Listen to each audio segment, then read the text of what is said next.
Picture this.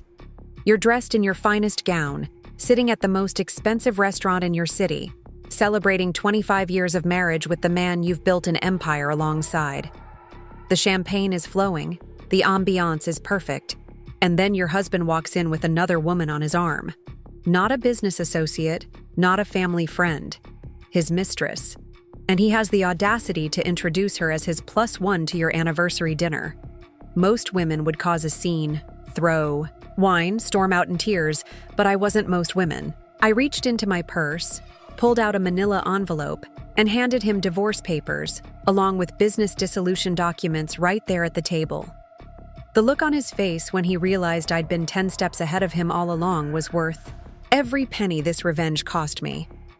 But this story doesn't start at that restaurant. It starts 3 weeks earlier, when I discovered that my perfect marriage was built on a foundation of lies so elaborate, it would make a Hollywood screenplay jealous. Before we jump back in, tell us where you're tuning in from, and if this story touches you, make sure you're subscribed, because tomorrow I've saved something extra special for you. My name is Jennifer Thompson, though everyone calls me Jen, and for 45 years I believed I was living proof that hard work and loyalty paid off. I grew up in a middle-class family in suburban Seattle, where my parents taught me that marriage was a partnership and success came from dedication and trust. When I met Robert at a marketing conference in our 20s, he seemed to embody everything I'd been raised to value. He was ambitious, charming, and spoke passionately about building something meaningful together. We started dating, and within 2 years we were married with dreams of conquering the business world as a team. Those early years in Portland were everything I'd imagined marriage could be. We worked side by side, literally building Thompson. Marketing solutions from nothing more than a shared vision and a spare bedroom converted into an office. While Rob handled the schmoozing and client dinners, I developed the creative strategies that actually won us contracts. Our complementary skills felt like destiny. He could sell snow to an Eskimo, and I could create campaigns that made people believe they needed that snow in the first place. We moved into a beautiful colonial house in the Pearl District, had 2 wonderful children, Michael and Lisa, and watched our company grow from a 2-person operation to a 40-employee firm generating $15 million annually. I genuinely believed we were one of those rare couples who had figured out the secret to having it all. Our friends constantly commented on how lucky we were to work together without killing each other, how romantic it was that we'd built our success as true partners. At dinner parties, other wives would joke about barely tolerating their husbands for a weekend, while I looked forward to Monday mornings in the office with mine. When people asked what our secret was, I'd smile and say we never forgot we were on the same team. Looking back now, I realize how naive that sounds. How could I have been so blind to what was happening right under my nose? The truth is, when you trust someone completely, you don't look for signs of betrayal. When someone has shared your bed, your dreams, and your bank account for over 2 decades, the possibility that they're living a double life doesn't even enter your consciousness. You make excuses for the late nights, the mysterious phone calls, the sudden interest in working out and buying new clothes. You attribute changes to stress, to getting older, to the natural evolution of a long marriage. For the past 3 years, I'd noticed Rob becoming more distant, more critical, more absent. He'd started working later hours, traveling more frequently for supposedly urgent client meetings, and showing less interest in our family time together. When I'd mention feeling disconnected from him, he'd dismiss my concerns with patronizing explanations about business pressure and my tendency to overthink things. He'd started making subtle comments about my appearance, my social skills, my contributions to the company. Nothing overtly cruel, just a steady drip of suggestions that maybe I wasn't keeping up with his evolving standards.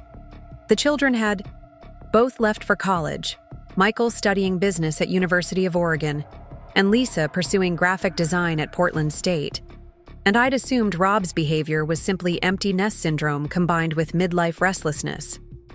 I'd actually felt sorry for him, thinking he was struggling with getting older and losing his sense of purpose as a father. I'd encouraged him to pursue new hobbies, suggested we take romantic trips together, even recommended couples therapy to help us navigate this new phase of our marriage. He'd brushed off every suggestion while simultaneously becoming more demanding about my appearance and more critical of my personality. 3 weeks before our 25th anniversary, I decided to surprise Rob by renovating his home office. He'd been complaining about feeling cramped and disorganized, and I thought a beautifully redesigned workspace would show him how much I valued his comfort and success. I'd planned to have the whole thing completed while he was away on what he'd told me was a crucial business trip to Seattle. I'd hired contractors, selected new furniture, and even commissioned a custom piece of art featuring our company logo. It was going to be my anniversary gift to him, a symbol of how proud I was of everything we'd built together. That Tuesday morning, after Rob left for the airport, I began the process of carefully packing up his office so the contractors could start work. I'd always respected his privacy and rarely spent time in his personal workspace, but now I was methodically going through decades of accumulated papers, awards, and memorabilia. Most of it was exactly what you'd expect from a successful marketing executive, but as I worked my way through the room, something felt off. There were gaps in the timeline of his business travel, expenses that didn't match up with the trips he'd described to me, and receipts for restaurants and hotels in cities where he'd supposedly been in all-day meetings. Behind his heavy wooden filing cabinet, wedged in the narrow space between the furniture and the wall, I discovered a small velvet jewelry box that had clearly been deliberately hidden. My heart started racing with excitement, thinking I'd stumbled upon my anniversary gift early. Rob had always been thoughtful about jewelry for special occasions, and finding this little box felt like uncovering buried treasure. I imagined the romantic story he'd tell when he presented whatever beautiful piece was inside, how he'd managed to keep it secret, how much thought he'd put into selecting something perfect for our milestone anniversary. But when I opened that innocent-looking box, I found something that would shatter my world more effectively than any earthquake. Instead of a necklace or earrings, there was a small brass key with a number etched into it.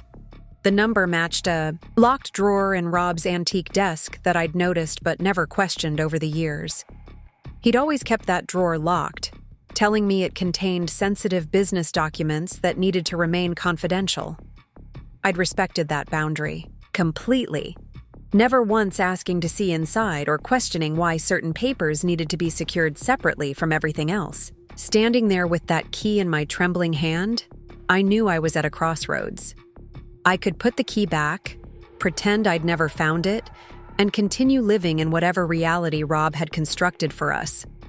Or I could unlock that drawer and discover what my husband of 25 years had been hiding from me. Every instinct told me that whatever was in that drawer would change everything, that I was about to cross a line I could never uncross. But after 3 years of feeling like something was wrong, of being made to feel paranoid and oversensitive, I needed to know the truth. The key turned easily, as if it had been used frequently.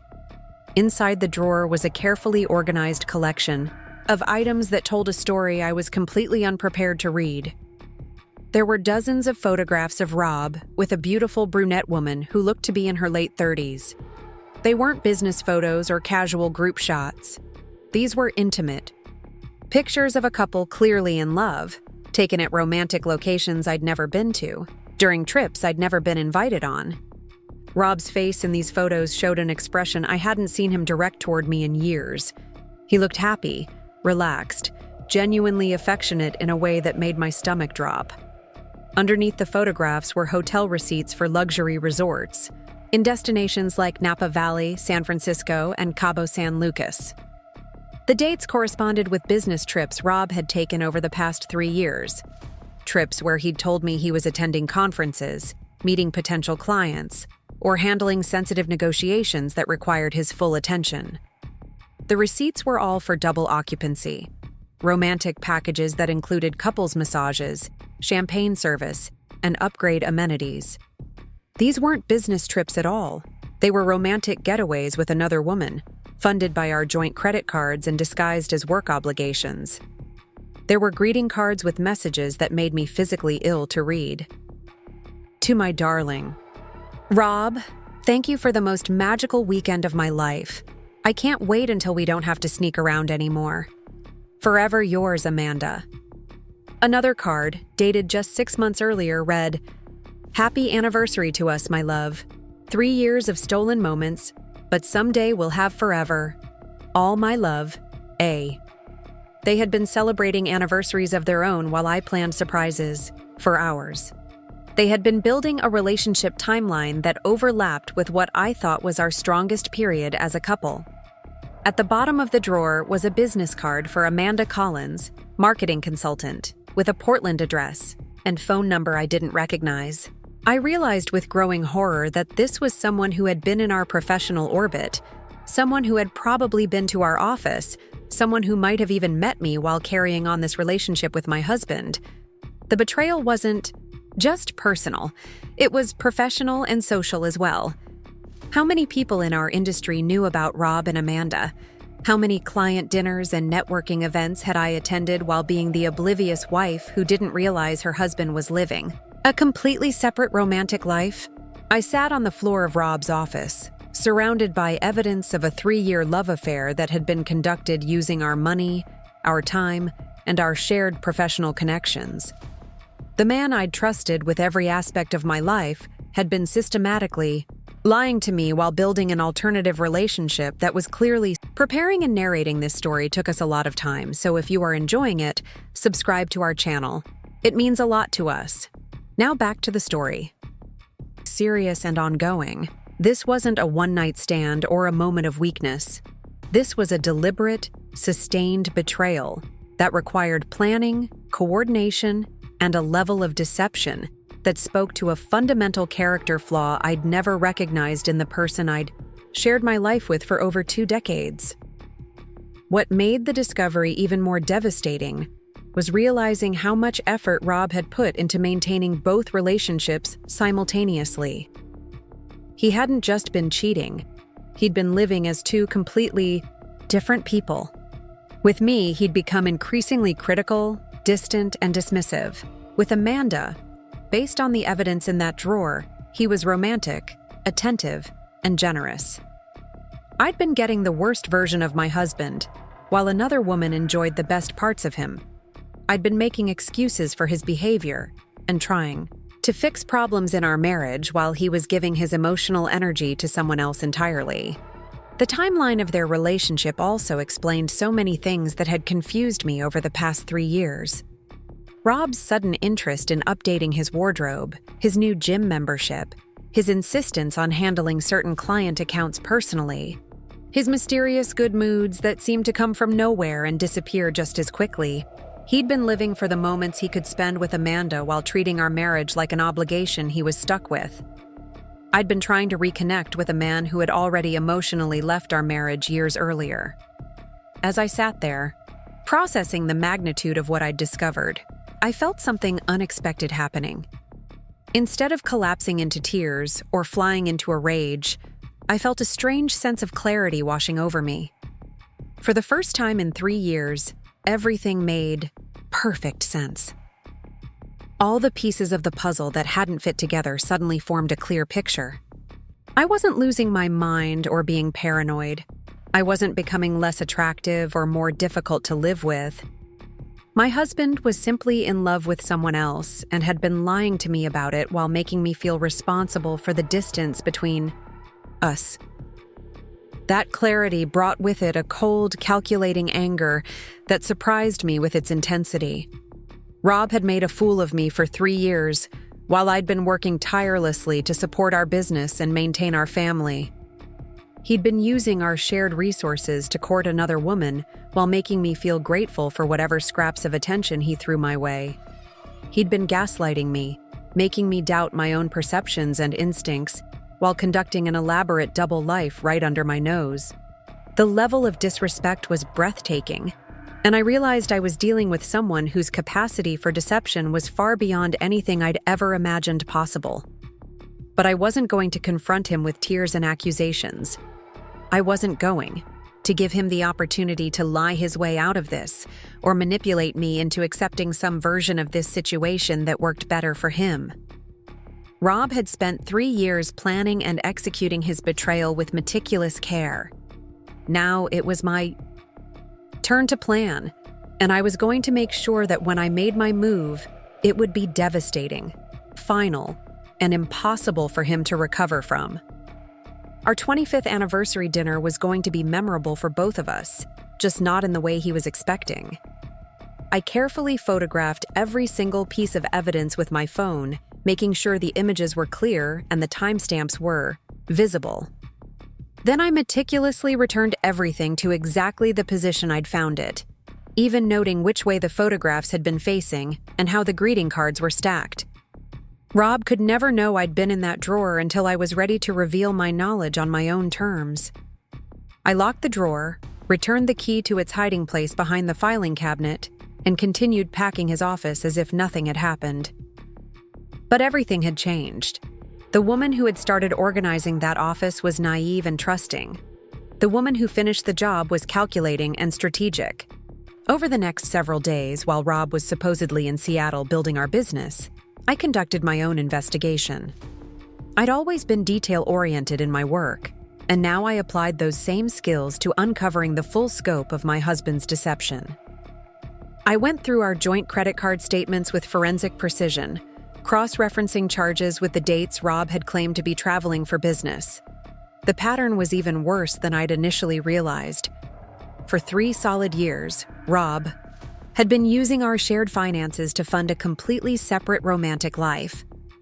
The restaurant charges were particularly galling. While I'd been eating simple meals at home alone, Rob had been taking Amanda to the most expensive establishments in whatever city they were meeting in. The receipts showed appetizers, multiple courses, premium wine pairings, and dessert combinations that clearly indicated intimate dining for 2 people who were celebrating something special. These weren't business meals where someone was trying to close a deal. These were romantic dinners where money was no object, because Rob was spending someone else's money to impress his mistress. The hotel charges told an even more detailed story. Rob hadn't just been booking regular business accommodations.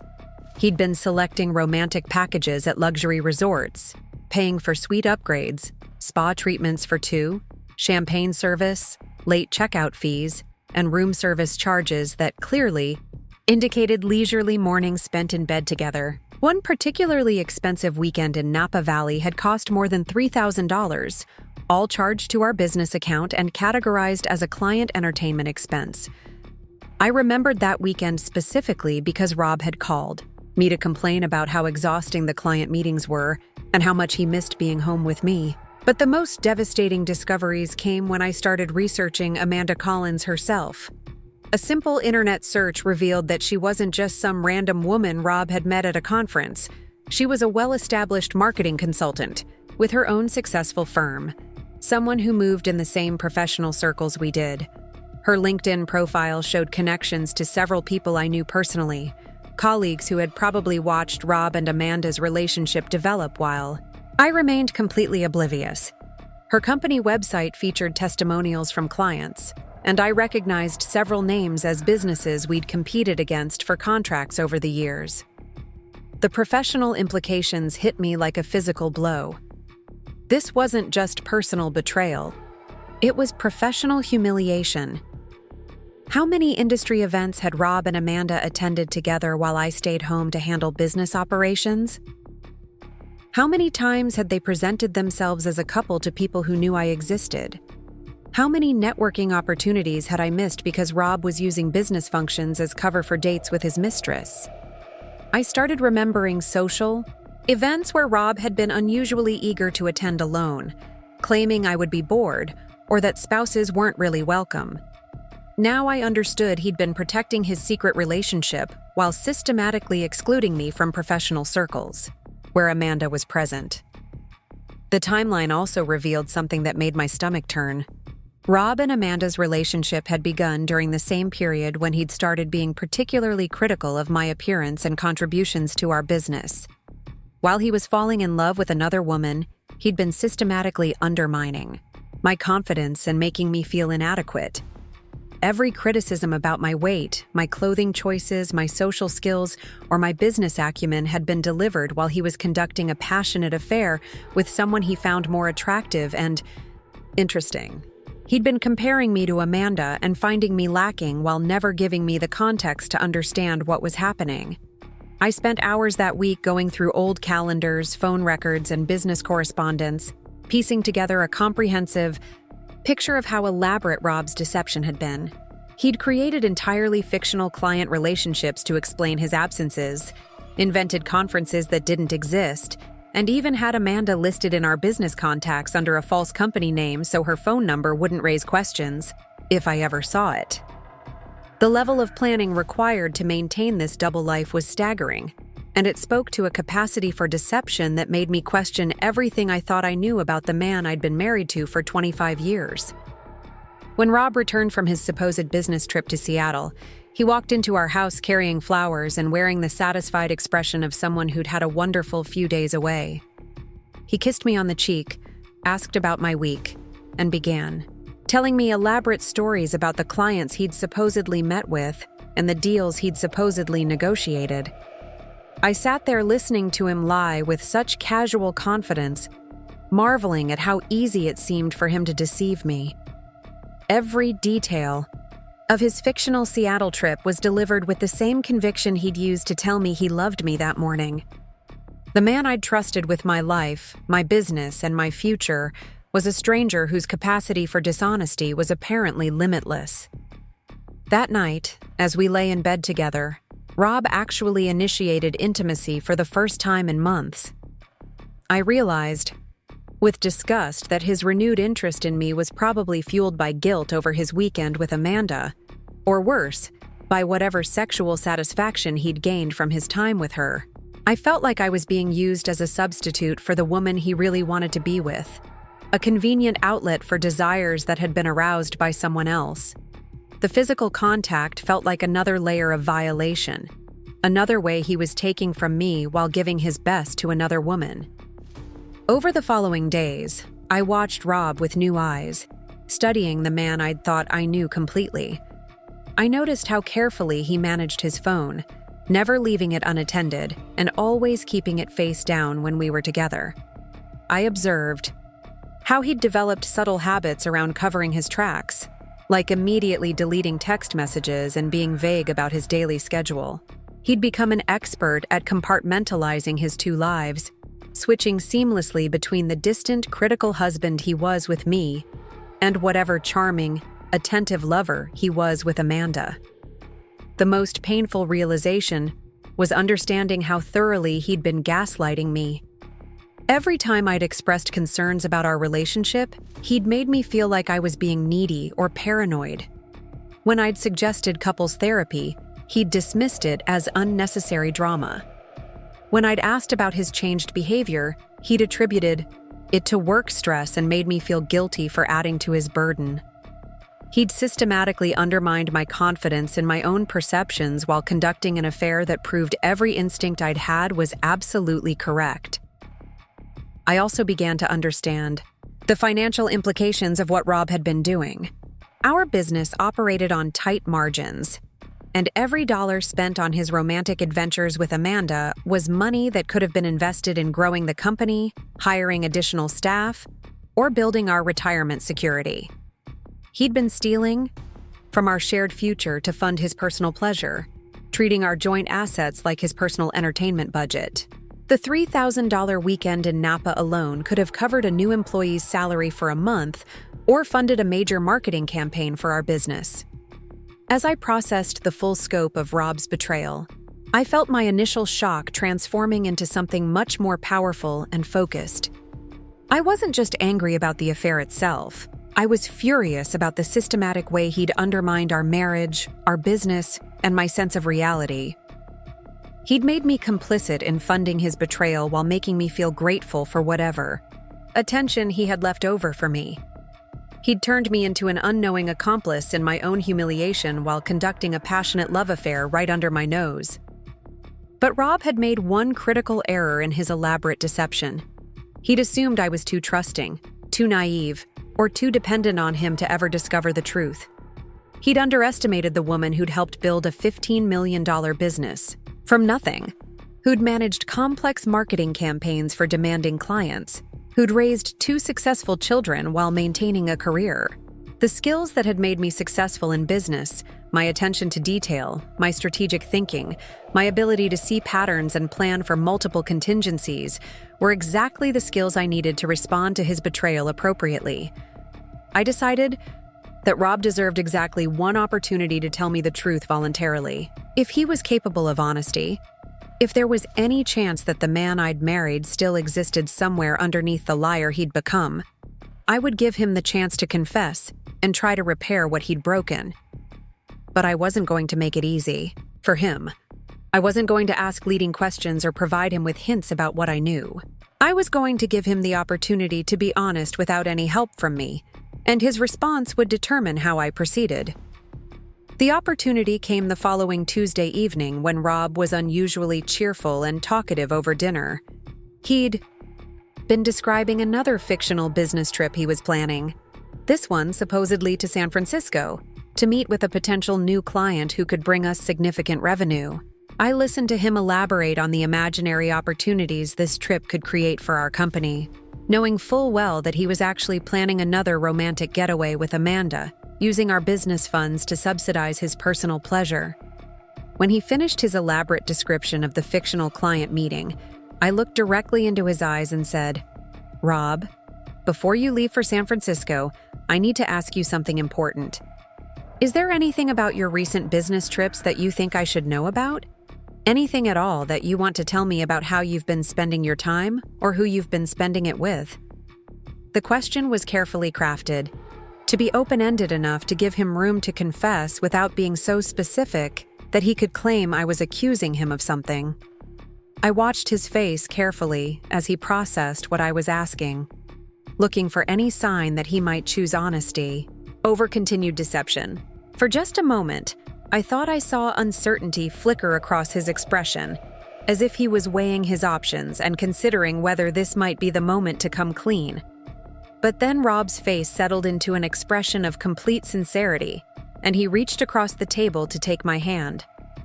"Jen, sweetheart, you're the only woman in my life and you always will be.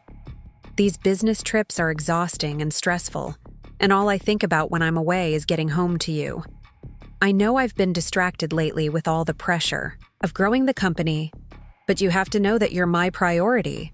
You're my partner in everything that matters."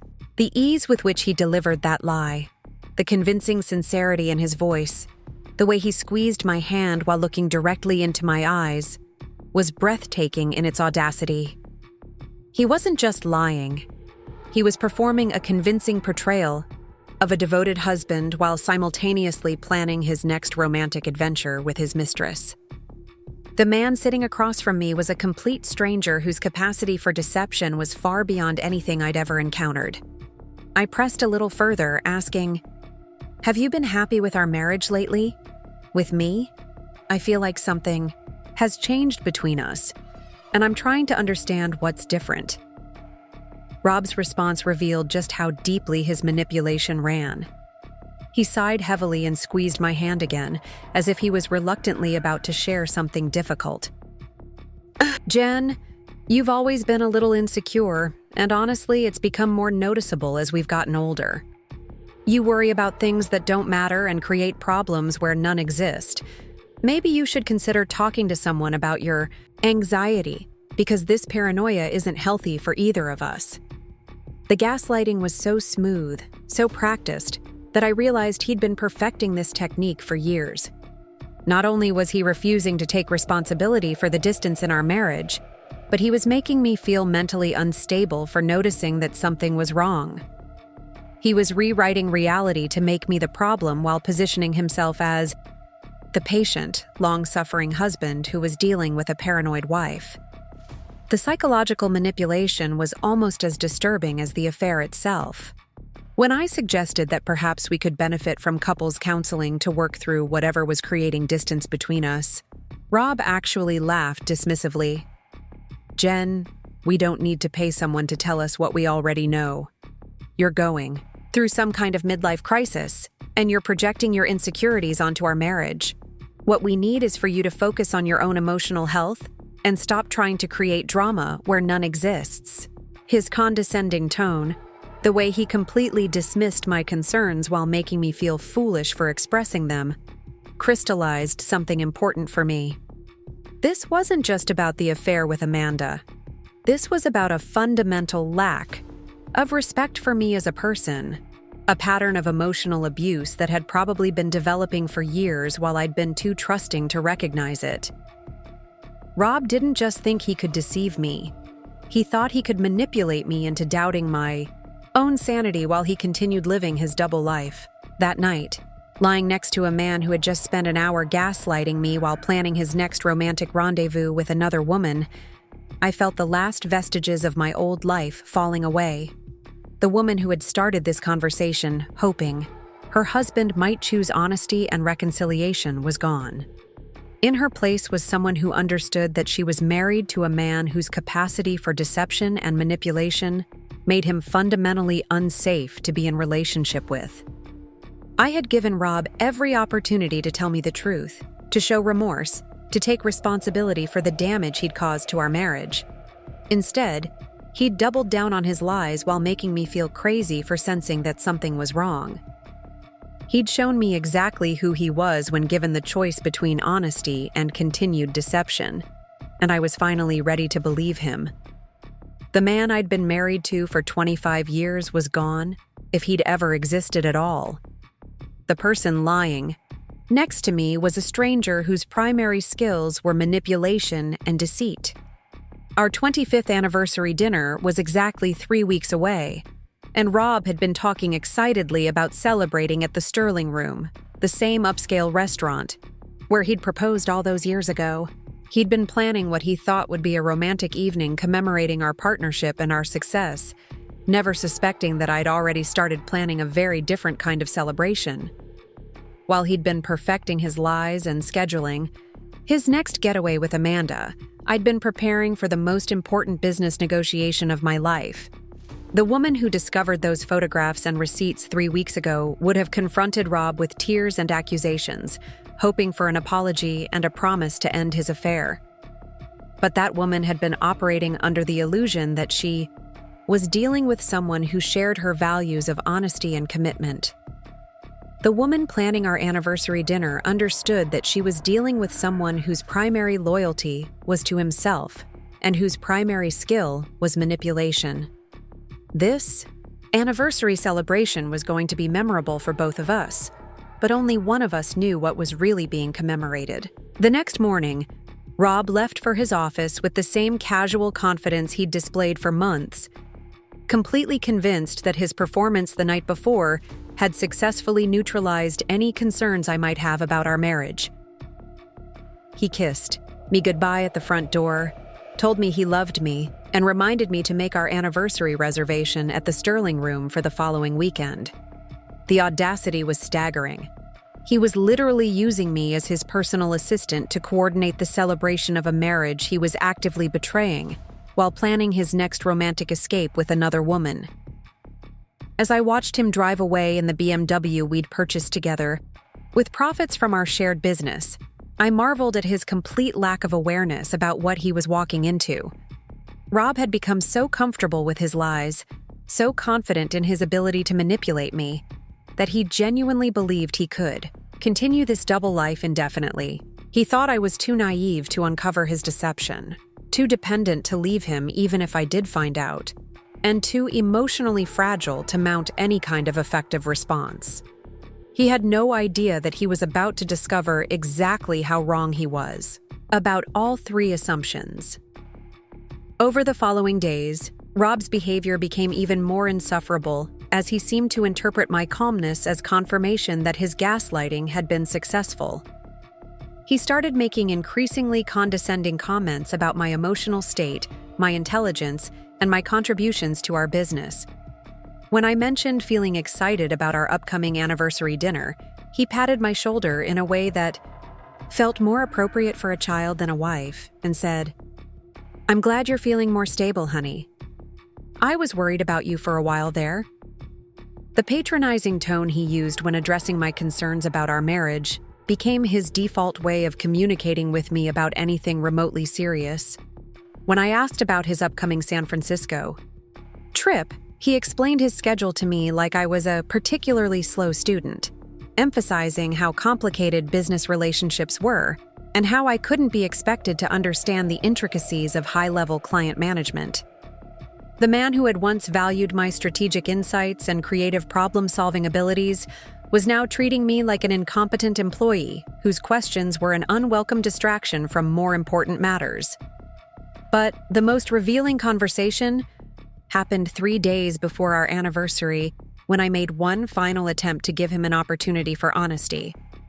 I brought up the topic of our marriage during dinner, mentioning how much I was looking forward to celebrating 25 years together and asking if he felt satisfied with what we'd built as a couple.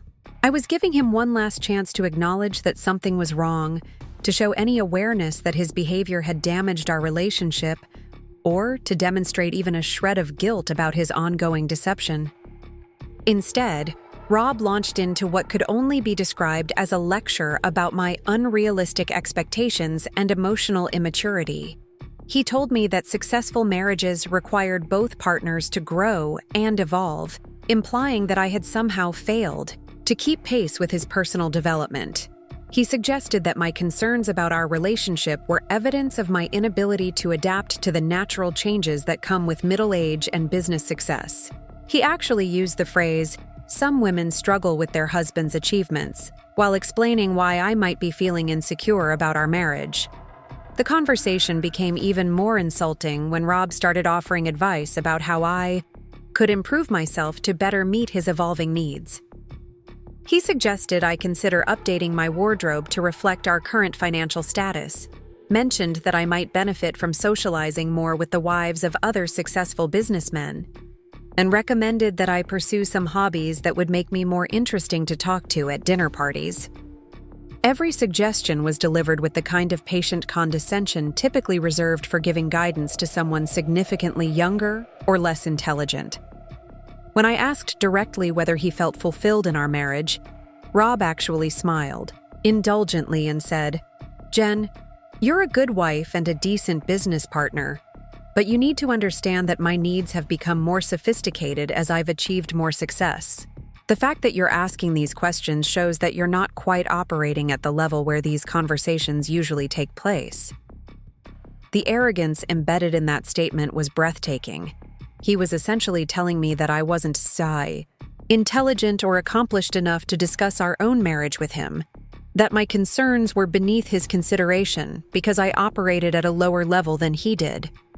This from a man who couldn't balance a checkbook when we met, whose business success was built on strategies I'd developed, and whose current lifestyle was funded by profits from campaigns I'd designed.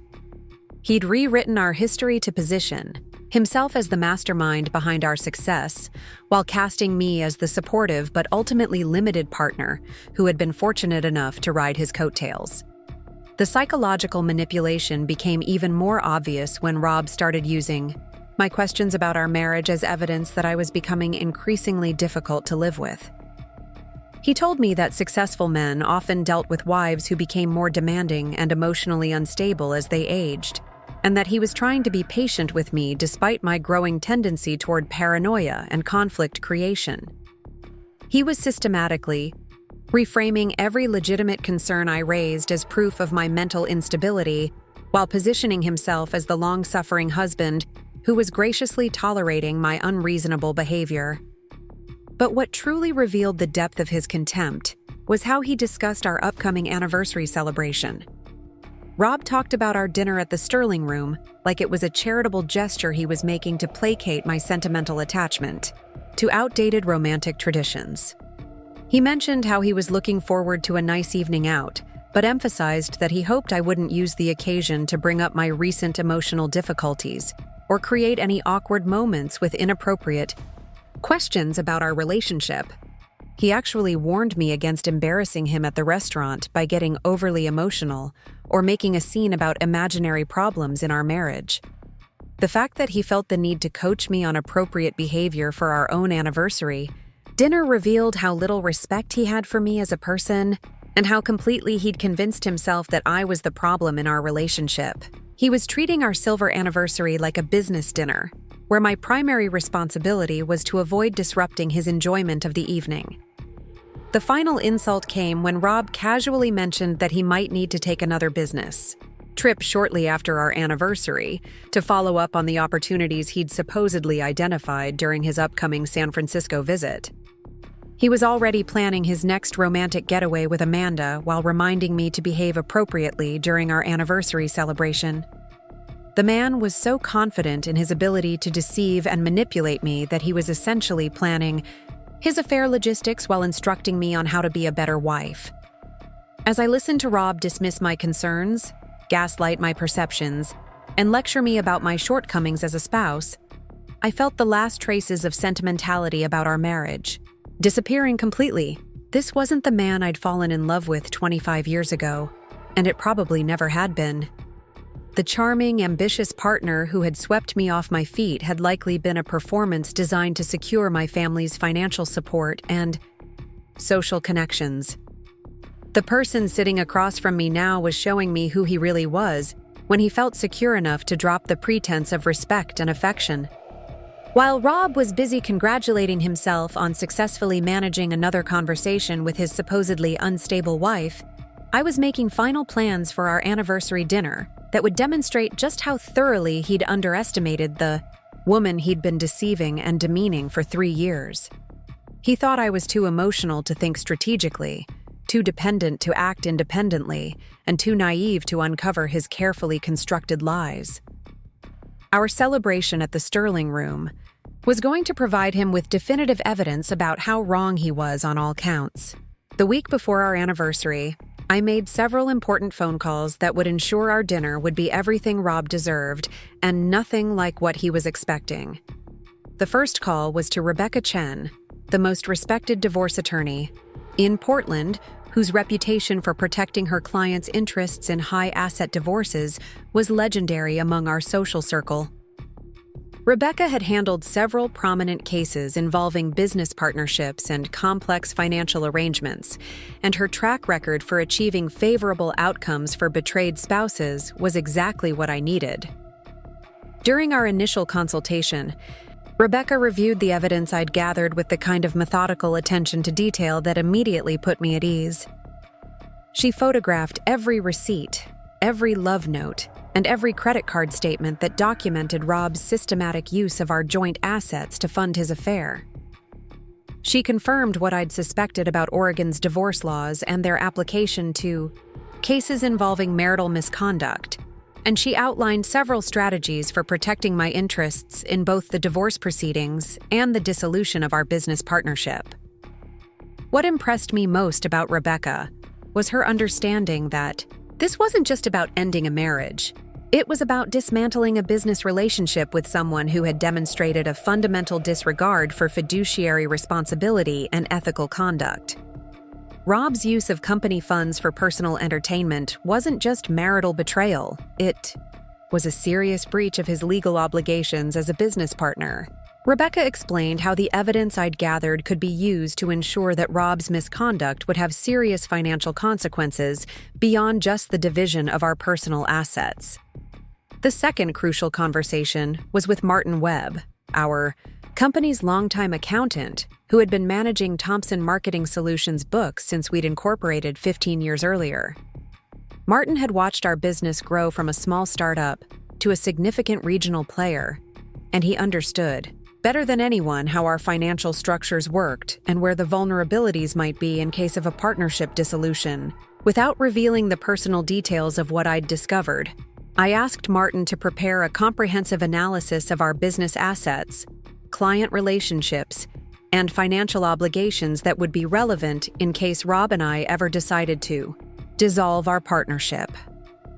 I framed the request as estate planning and risk management, which wasn't entirely untrue since I was planning to eliminate the risk of continued partnership with someone whose judgment and ethics had proven unreliable.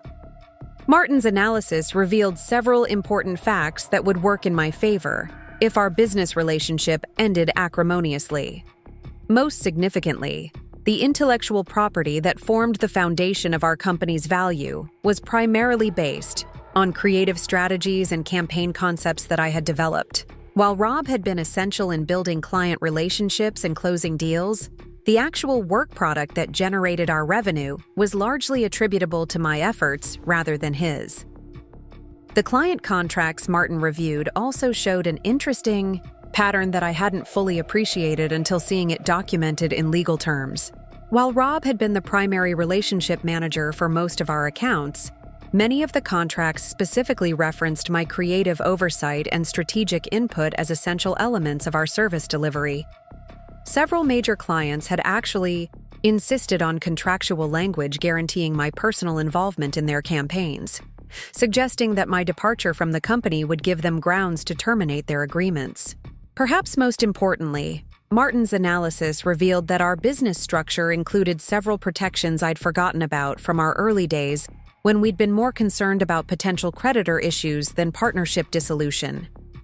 The way we'd organized our intellectual property holdings meant that many of our most valuable assets were technically owned by a subsidiary company that I controlled independently, a structure we'd created years earlier for tax purposes, but which would prove incredibly useful in case of a business divorce. The third essential phone call was to David Kim, a private investigator who specialized in documenting extramarital affairs for divorce proceedings. While the evidence I'd already gathered was substantial, Rebecca had recommended that we obtain additional documentation that would be admissible in court and impossible for Rob to dispute or explain away. David's job was to create an indisputable record of Rob's relationship with Amanda that would eliminate any possibility of him claiming the affair was a recent mistake or a moment of temporary poor judgment. David's preliminary investigation revealed that Rob and Amanda's relationship was even more extensive than I'd realized from the evidence in his desk drawer. They had been seen together at numerous public events over the past 3 years, always behaving like a couple rather than business associates.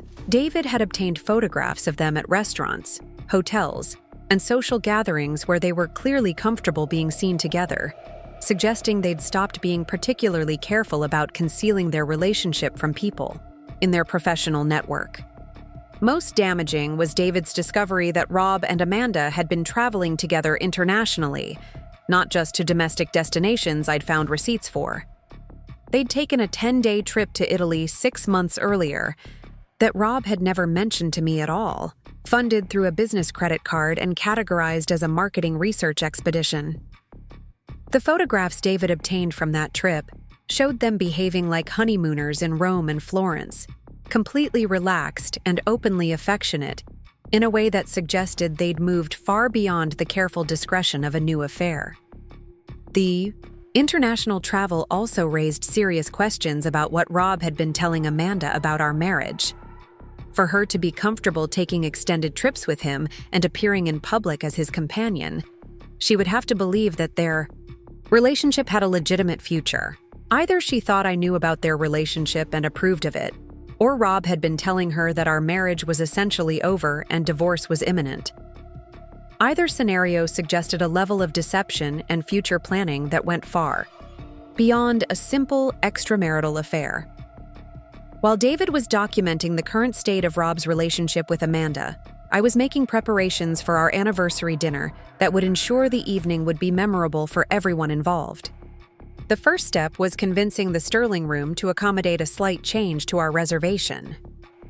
Instead of the intimate table for two that Rob was expecting, I arranged for a private dining room that could accommodate a few additional guests whose presence would be essential for the business I needed to conduct that evening.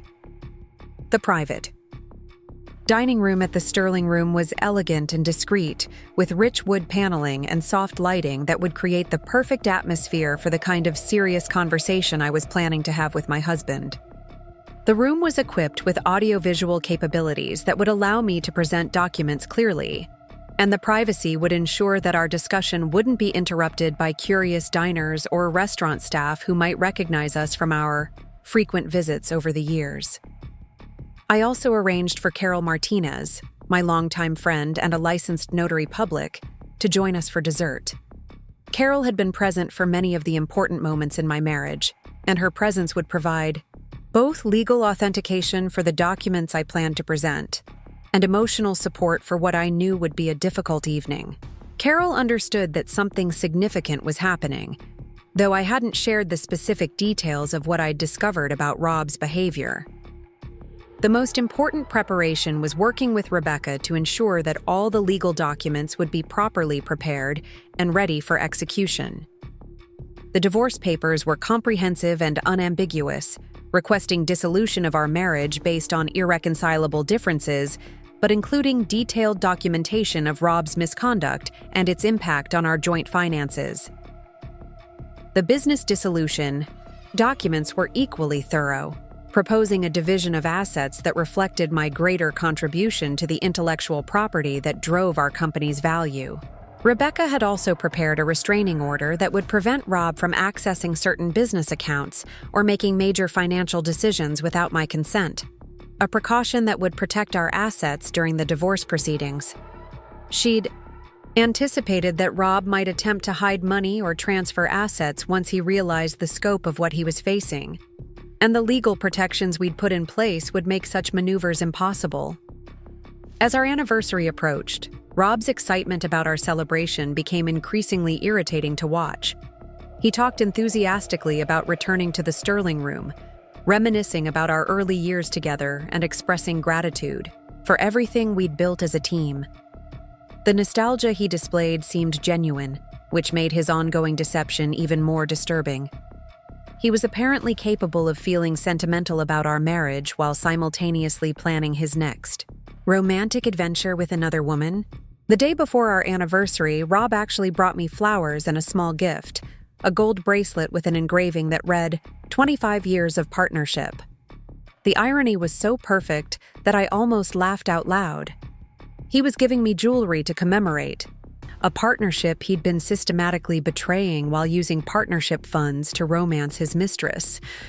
The bracelet was beautiful, but knowing it had been purchased with money from the same accounts he'd used to buy gifts for Amanda made it feel more like evidence than a romantic gesture.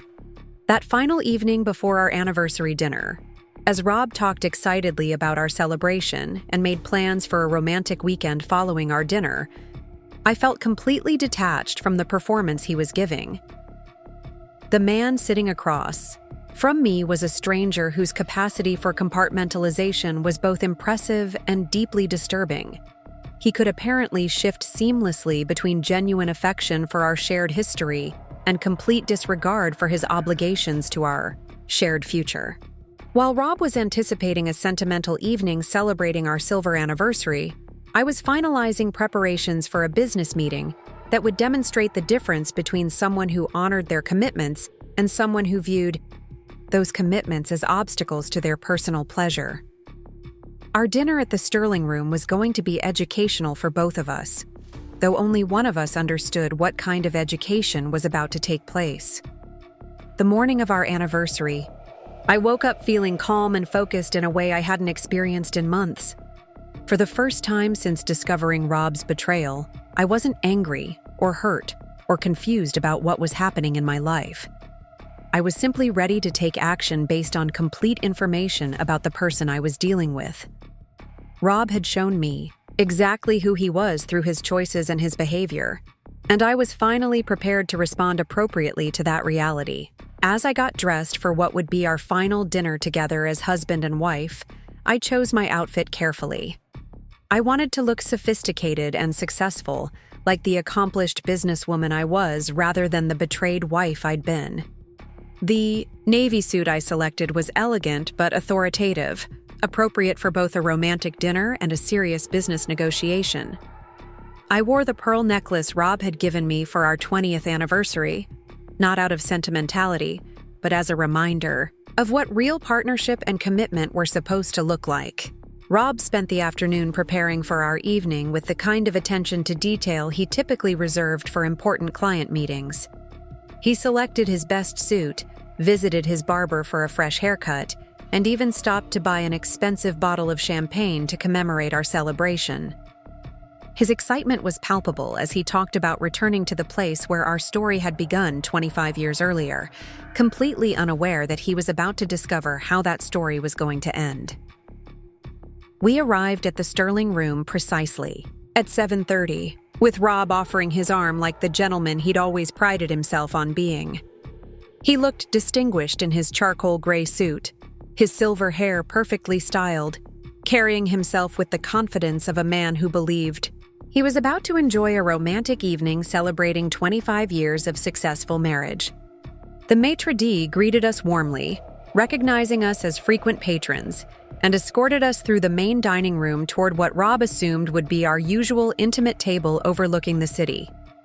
Instead, we were led to the private dining room I'd reserved, elegantly appointed with mahogany paneling and soft ambient lighting that created an atmosphere suitable for serious conversation. Rob looked momentarily confused by the change in venue, but quickly adapted with the social flexibility that had always made him an effective client manager. He complimented my choice of location, suggesting that the privacy would make our celebration more romantic and allow us to speak freely about our memories and future plans.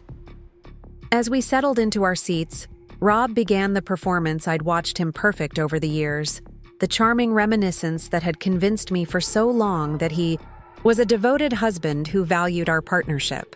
He talked about the night he'd proposed in this very restaurant 25 years earlier, describing how nervous he'd been and how certain he'd felt that I was the woman he wanted to build a life with. His words were heartfelt and convincing, delivered with the same sincerity that had made his lies so effective for the past 3 years. The irony of his romantic monologue was breathtaking. Here was a man who had spent 3 years systematically betraying our marriage while using our shared resources to fund an elaborate affair, now speaking eloquently about commitment, partnership, and the depth of his love for me. He described our wedding day, the early struggles of building our business together, the joy of raising our children, and his gratitude for having a wife who had supported his ambitions while maintaining her own successful career. When the sommelier arrived with the expensive champagne Rob had selected for our celebration, he made a toast that would have moved me to tears if I hadn't known the truth about how he'd been spending his time and our money. He raised his glass and said, "To Jennifer, the most amazing partner a man could ask for, in business and in life.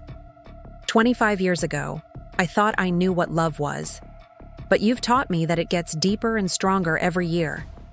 Here's to the next 25 years of building our dreams together."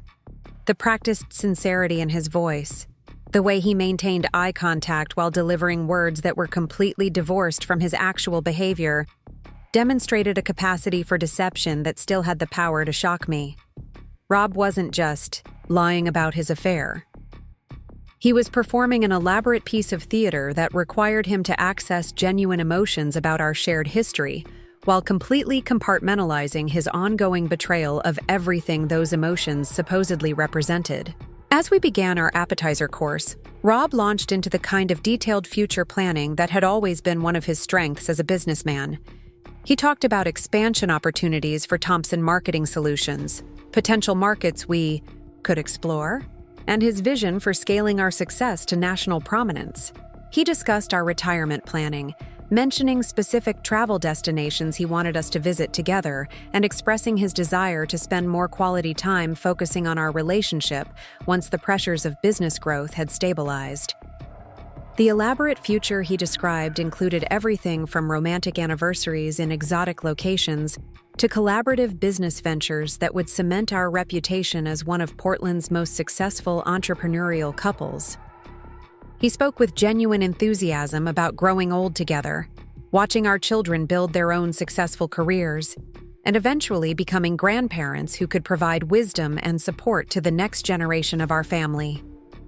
What made his monologue particularly disturbing was the realization that Rob could apparently envision this future, while simultaneously maintaining his relationship with Amanda. Either he believed he could continue his affair indefinitely while preserving our marriage for practical and social reasons, or he was planning to eventually leave me for Amanda while using our anniversary dinner to extract maximum emotional and financial benefit from our relationship before that transition occurred. Halfway through our main course, I excused myself from the table, ostensibly to use the restroom but actually to send a text message to Carol confirming that she should join us for dessert as planned. When I returned, Rob was reviewing his phone, with the kind of focused attention that had become familiar over the past few months. He quickly put the device away when he noticed me approaching, but not before I caught a glimpse of his satisfied expression that suggested he'd been reading something that pleased him considerably. I realized with crystalline clarity that Rob was probably coordinating with Amanda even during our anniversary dinner, either confirming plans for their next rendezvous or simply maintaining the constant communication that characterized their relationship. The man was so comfortable with his double life that he felt no hesitation about managing his affair logistics while sitting across from his wife at their silver anniversary celebration. When our dessert course arrived, accompanied by Carol's perfectly timed entrance into the private dining room, Rob's expression shifted from romantic contentment to mild confusion. Carol had dressed professionally for the occasion, carrying a leather portfolio that clearly indicated this wasn't a social visit. She greeted Rob politely but formally, and he responded with the kind of cautious friendliness he typically displayed. When unsure about the purpose of an unexpected business interaction, "Rob," I said calmly, setting down my dessert fork and folding my hands on the table. "I've asked Carol to join us because I have some documents that require notarization, and I wanted to handle this business tonight so it wouldn't interfere with our anniversary celebration." The confusion on Rob's face deepened as I reached into my purse and withdrew the manila envelope I'd been carrying all evening. His business instincts kicked in immediately, and he began mentally preparing for whatever contract or legal matter I was apparently planning to discuss. He probably assumed I'd discovered some investment opportunity or business arrangement that required his signature, another example of my tendency to mix personal and professional matters in ways that he'd always found mildly irritating. "Actually, Rob," I continued, placing the envelope on the table between us, "this is about our personal business, not our professional business. Over the past 3 weeks, I've learned some things about our marriage that require immediate attention, and I've decided that tonight is the perfect time to address them." I opened the envelope and removed the first set of documents, divorce papers that Rebecca had prepared with meticulous attention to detail. Every aspect of our financial relationship was outlined. Every piece of evidence documenting Rob's misconduct was referenced, and every legal protection I needed was clearly specified. I placed the papers directly in front of him, ensuring he could see the official letterhead and formal language that made their purpose unmistakable. Rob's face went through a fascinating progression of emotions as he processed what he was seeing. Initial confusion gave way to shock, followed quickly by the kind of anger that suggested he was more offended by my audacity than concerned about the implications of what I'd discovered. He picked up the documents and began reading with the careful attention he typically reserved for complex business contracts, his expression becoming darker with each page. "Jennifer, what the hell is this?" he demanded, his voice tight with barely controlled fury. "Are you seriously presenting me with divorce papers during our anniversary dinner? Have you completely lost your mind?"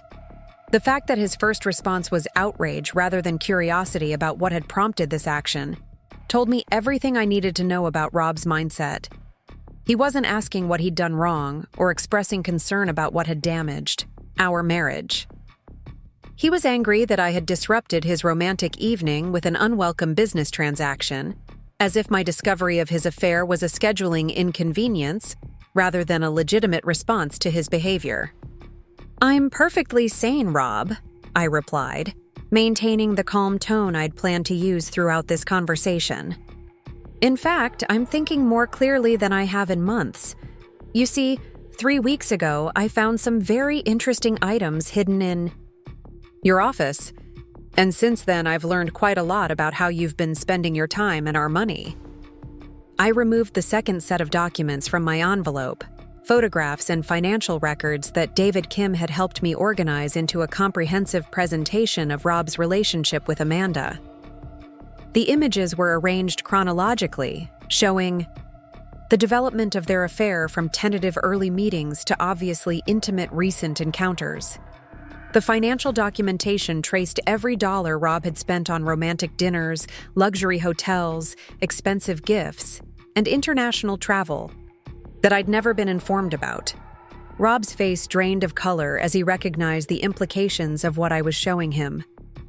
These weren't random accusations or emotional outbursts based on suspicion and paranoia. This was comprehensive documentation of his behavior, organized, with the same methodical attention to detail that had made our business successful.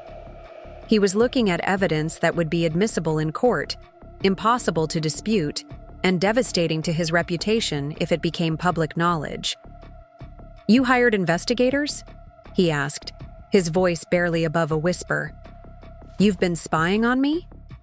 The incredulous tone suggested that Rob was more shocked by my initiative in uncovering his deception than he was ashamed of the deception itself.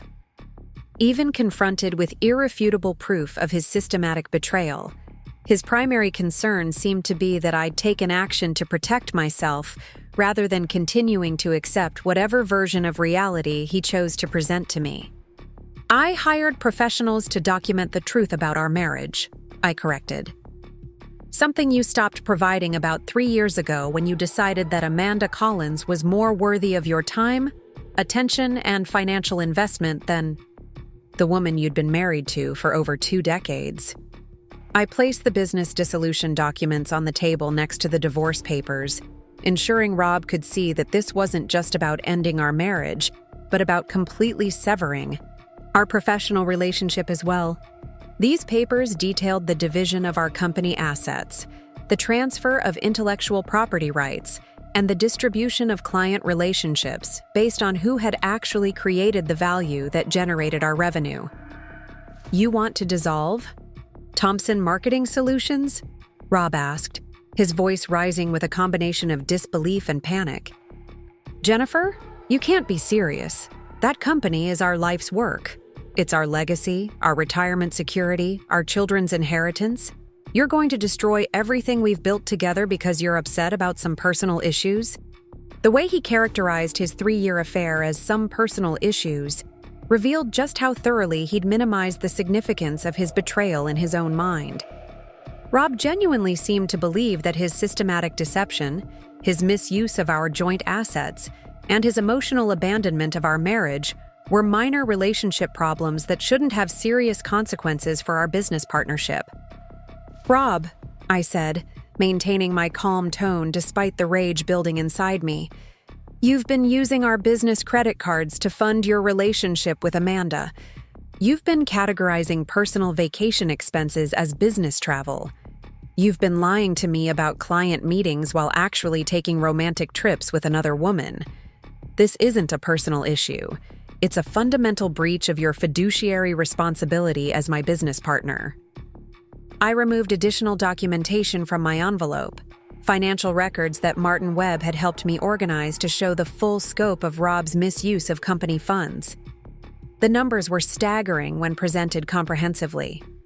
Over 3 years, Rob had spent more than $60,000 of our joint money on his affair, money that should have been reinvested in business growth or saved for our retirement. "You've stolen from our company to pay for your affair," I continued, watching Rob's face as he processed the financial implications of what I was presenting. "You've used business accounts to purchase gifts for your mistress, pay for romantic hotels, and fund vacation trips that I was never informed about. Amanda Collins has been living a luxury lifestyle subsidized by money that legally belongs to both of us." Rob's response revealed the depth of his narcissism and his complete inability to accept responsibility for the consequences of his choices. Instead of expressing remorse or acknowledging the damage he'd caused, he launched into a series of justifications and counterattacks that demonstrated how thoroughly he'd convinced himself that he was the victim in this situation. "Jennifer, you're being completely unreasonable," he said, his voice taking on the patronizing tone that had become his default way of addressing any criticism of his behavior. "Yes, I've developed feelings for Amanda, but that doesn't mean I don't love you or value our marriage. Successful men often have complex emotional relationships, and mature wives understand that these situations can be managed without destroying everything that matters." The arrogance embedded in that statement was breathtaking. Rob was essentially arguing that I should tolerate his affair because successful men deserved multiple romantic relationships, and mature wives were supposed to accept that arrangement without complaint. He was asking me to normalize his betrayal, while taking no responsibility for the deception and financial misconduct that had made it possible. "Amanda and I have a connection that doesn't threaten what you and I have built together," he continued, apparently believing that he could negotiate his way out of this situation through sheer force of persuasion. "If you could just be more sophisticated about this situation, we could work out an arrangement that meets everyone's needs without destroying our family and our business." I almost laughed at his suggestion that I should be more sophisticated about his affair, as if my objection to being lied to and financially betrayed was evidence of my emotional immaturity, rather than a reasonable response to his systematic misconduct. Rob genuinely seemed to believe that he could convince me to accept a polyamorous arrangement that would allow him to maintain both relationships while avoiding any consequences for his deception. "Rob," I said, placing the final documents on the table, "I'm not interested in negotiating an arrangement that allows you to continue lying to me while spending our money on another woman. I'm interested in ending our marriage and our business partnership as quickly and cleanly as possible." The final papers were restraining orders that would prevent Rob from accessing certain business accounts or making major financial decisions without court approval. Rebecca had anticipated that Rob might attempt to hide assets or transfer money once he realized the scope of what he was facing, and these legal protections would make such maneuvers impossible. Rob's reaction to seeing the restraining orders was explosive. The careful self-control he'd maintained throughout our conversation finally cracked, and his true personality emerged in a torrent of rage and entitlement that eliminated any doubt about whether I was making the right decision. "You vindictive bitch," he shouted, loud enough that I was grateful for the privacy of our dining room. "You think you can destroy my life because your ego can't handle the fact that I found someone more interesting than you? Amanda appreciates what I've accomplished. She understands the pressures I face, and she doesn't spend her time creating problems where none exist." The mask had finally slipped completely. Rob was showing me exactly who he'd become over the years I'd been making excuses for his behavior and trying to repair problems in our marriage that he'd been actively creating. This wasn't the man I'd married 25 years ago, if that man had ever really existed. This was someone whose capacity for selfishness and cruelty had been hidden beneath a veneer of charm and respectability that he'd finally abandoned. "You're nothing without me, Jennifer," he continued, his voice getting louder and more vicious with each sentence. "I built this business. I brought in the clients. I created the relationships that generate our revenue. You're just a support staff member who's gotten ideas above her station. If you think you can survive without me, you're even more delusional than I thought." The contempt in his voice, the way he completely dismissed my contributions to our shared success, revealed how thoroughly he'd rewritten our history to position himself as the sole architect of everything we'd accomplished. Rob had convinced himself that I was an expendable employee rather than an equal partner, someone who should be grateful for whatever scraps of attention and respect he chose to provide. But his greatest mistake was assuming that his threats would intimidate me into backing down from my decision to end our relationship. The woman who had discovered his affair 3 weeks ago might have been vulnerable to that kind of manipulation, but the woman sitting across from him at the Sterling Room had spent those weeks preparing for exactly this moment. "Actually, Rob," I said, reaching into my portfolio for one final set of documents, "I think you're going to discover that you're the one who can't survive without me. You see, while you've been focused on your relationship with Amanda, I've been having some very interesting conversations with our major clients. I placed client correspondence on the table that would shatter his confidence more effectively than any legal document. Martin Webb had helped me understand which contracts specifically required my involvement, and Rebecca had advised me on how to communicate with those clients about potential changes in our business structure. Harrison Industries, Pacific Northwest. Bank and Cascade Technology have all confirmed that their contracts specifically require my personal oversight of their campaigns, I explained, watching Rob's face as he processed the implications. If I leave Thompson Marketing Solutions, they have the right to terminate their agreements immediately. That represents 60% of our current revenue. Rob's expression shifted from anger to panic as he realized that his threats about my inability to survive without him were completely backwards. The clients who generated most of our income valued my creative work more than his relationship management, and my departure would devastate the business he thought he could simply take over.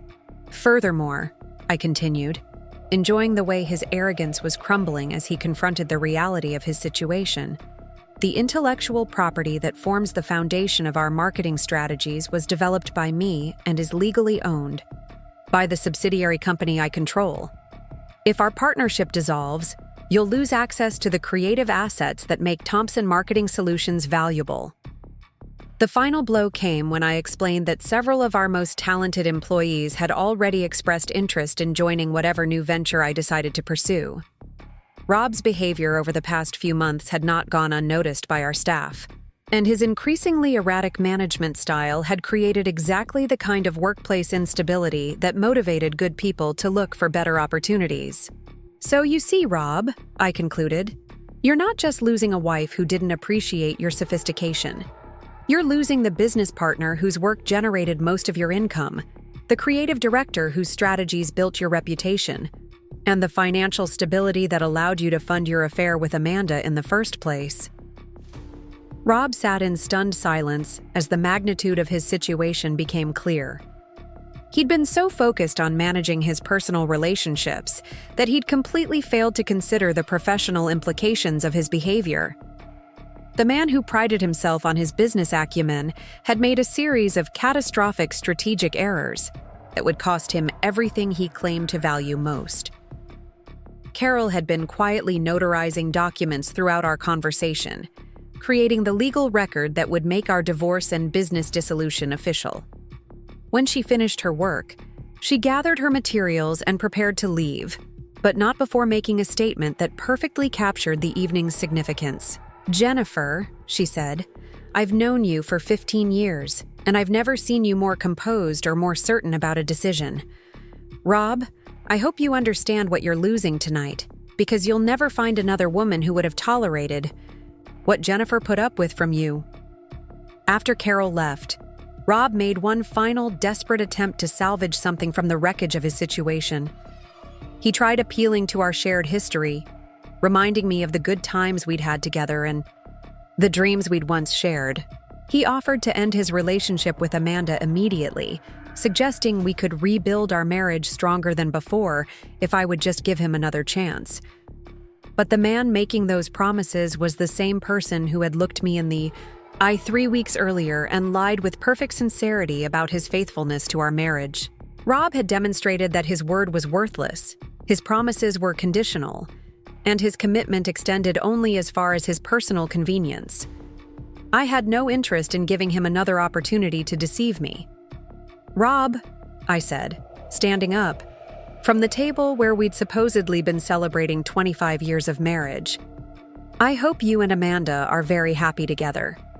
You deserve each other, and you're welcome to whatever relationship you can build on the foundation of lies and betrayal you've already established." I left the Sterling room that night feeling lighter and more hopeful than I had in years. The marriage I'd been trying to save for the past 3 years was finally, officially over, and the business partnership that had been compromised by Rob's misconduct was dissolved.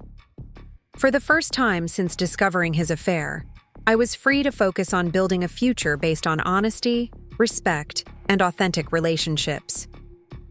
6 months later, I was running Thompson Creative Group from a modern office in downtown Portland, working with 12 talented employees who had followed me from my previous company. The clients who had valued my work honored their commitments to continue our professional relationships, and several new accounts had been attracted by our reputation for innovative strategies and ethical business practices. Rob's threats about my inability to survive without him had proven to be pure projection. Thompson Marketing Solutions had struggled significantly after losing its major clients and creative talent, forcing Rob to lay off most of his remaining staff and accept significantly smaller projects from less prestigious companies.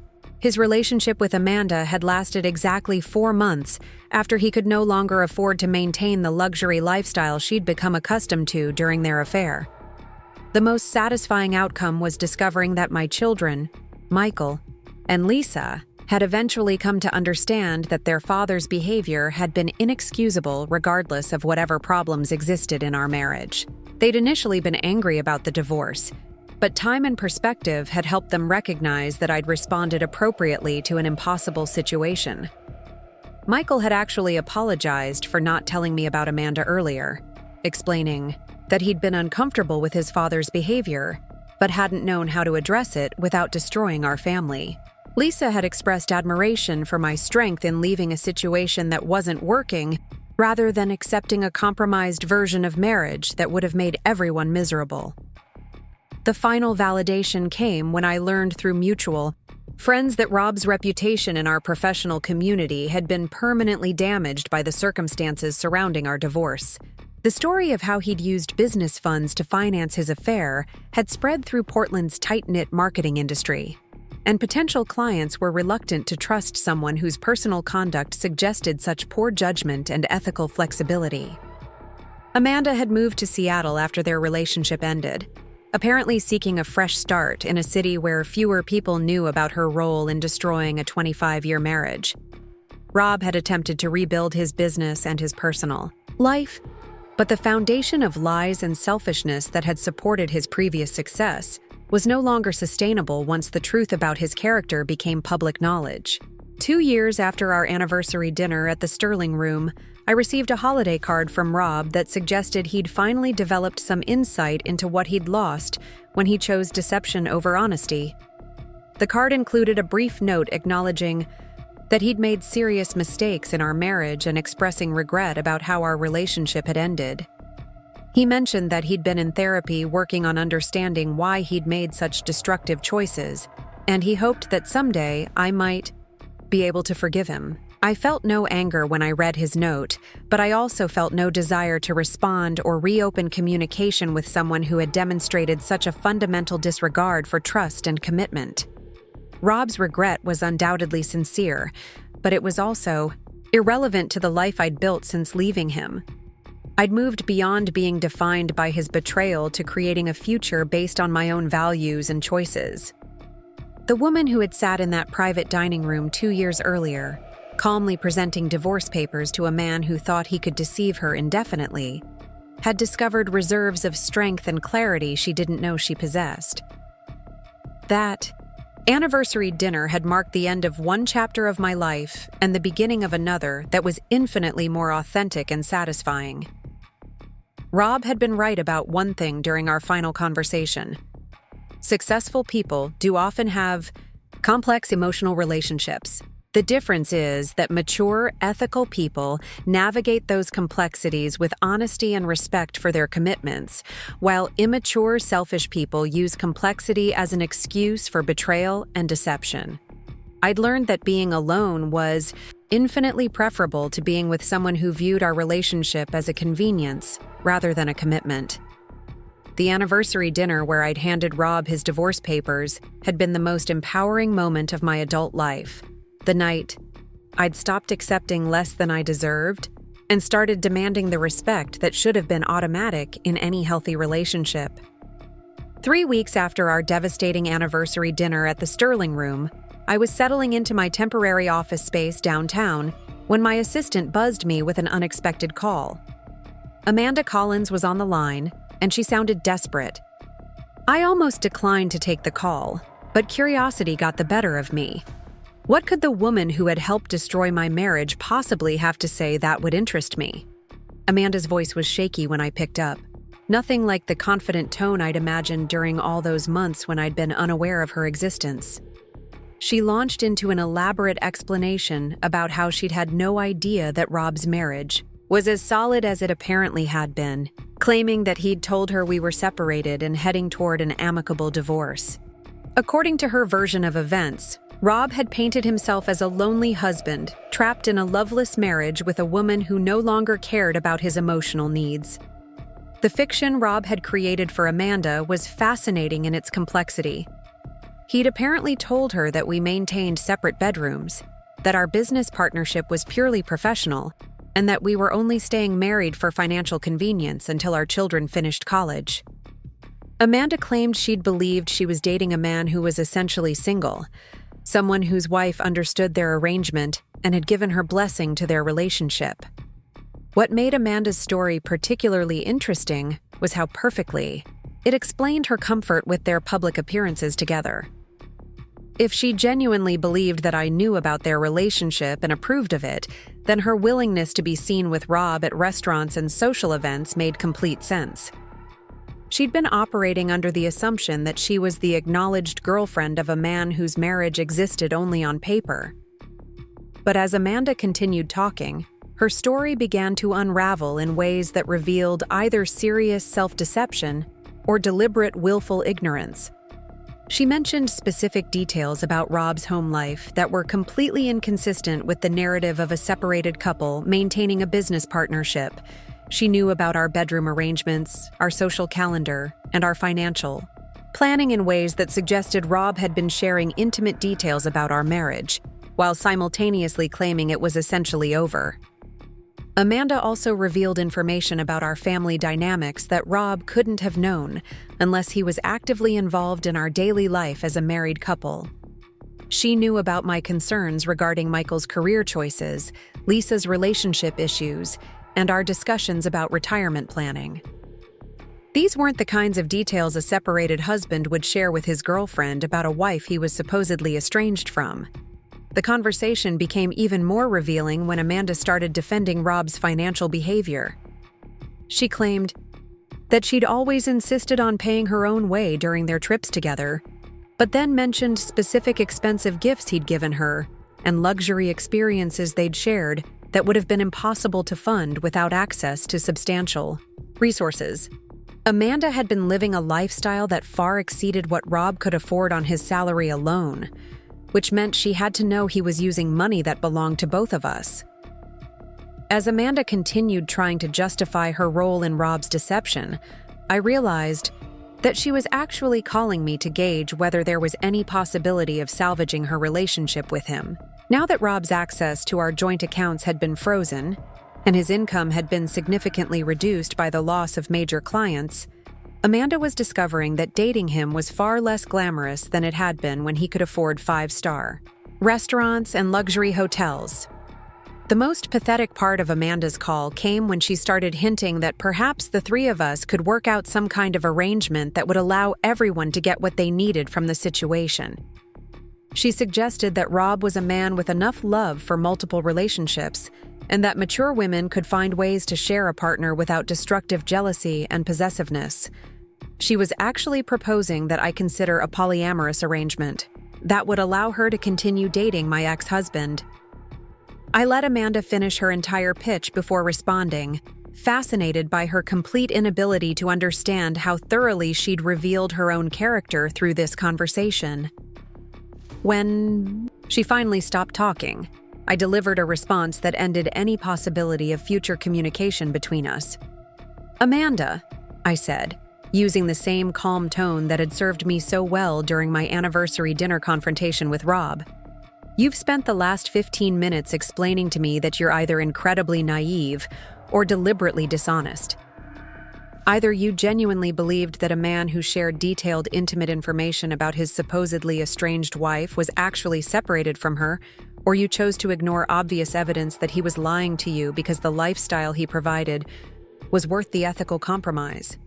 I continued. But what's most interesting about this conversation is that you're not calling to apologize for your role in destroying my marriage. You're calling to see if there's a way to continue your relationship with Rob now that he can't afford to maintain the expensive lifestyle you've become accustomed to. You're not concerned about the damage you've caused. You're worried about losing access to the financial benefits you've been enjoying. Amanda tried to interrupt, but I wasn't finished. The fact that you would suggest I should consider sharing my ex-husband with you tells me everything I need to know about your character and your understanding of what healthy relationships look like. Rob is welcome to whatever relationship he can build with someone who helped him betray his marriage vows, but I have no interest in being part of whatever arrangement you think you can negotiate. The call ended with Amanda hanging up on me, apparently frustrated that her attempt at manipulation had failed so completely. But her call had provided me with valuable insight into how Rob had managed to maintain his double life for 3 years. He'd created elaborate fictional narratives for both of us, telling Amanda that our marriage was essentially over while telling me that my concerns about our relationship were evidence of emotional instability. Later that same week, I received an even more surprising phone call from Rob's sister, Margaret, who lived in San Francisco and had always maintained a cordial but distant relationship with our family. Margaret had heard about our divorce through family gossip, and she was calling to express her support for my decision to leave Rob. What she told me during that conversation provided the final pieces of a puzzle I hadn't even realized I was trying to solve. Margaret revealed that Rob's pattern of deceptive behavior in relationships had begun long before our marriage. During his college years, he'd maintained simultaneous relationships with multiple women, each of whom believed she was his exclusive girlfriend. He'd been skilled at compartmentalizing his romantic life, creating elaborate schedules and fictional narratives that allowed him to juggle competing emotional commitments without any of his partners discovering the truth. According to Margaret, Rob had been caught in a similar situation during his senior year of college, when 2 women he'd been dating discovered each other at a campus party. The confrontation had been explosive and public, damaging Rob's reputation within their social circle and forcing him to transfer to a different university to complete his degree. Margaret had hoped that Rob's marriage to me represented genuine growth and maturity, but she'd never been entirely convinced that he'd fundamentally changed. Margaret also shared information about Rob's relationship with money that explained some of the financial irregularities I'd discovered during my investigation of his affair. Even as a young man, Rob had been comfortable spending other people's money on his personal pleasures, borrowing from friends and family members to fund a lifestyle he couldn't afford, and then finding creative ways to avoid repaying those debts. The pattern Margaret described was consistent with what I'd observed during the early years of our marriage, when Rob had been surprisingly comfortable with my family's financial support while he established his career. I'd attributed his ease with accepting help to confidence and ambition, but Margaret's stories suggested it was actually evidence of a long-standing pattern of using other people's resources to subsidize his personal desires. Most disturbing was Margaret's revelation that Rob had discussed his relationship with Amanda during family gatherings over the past 2 years, presenting her as a business associate who had become a close friend.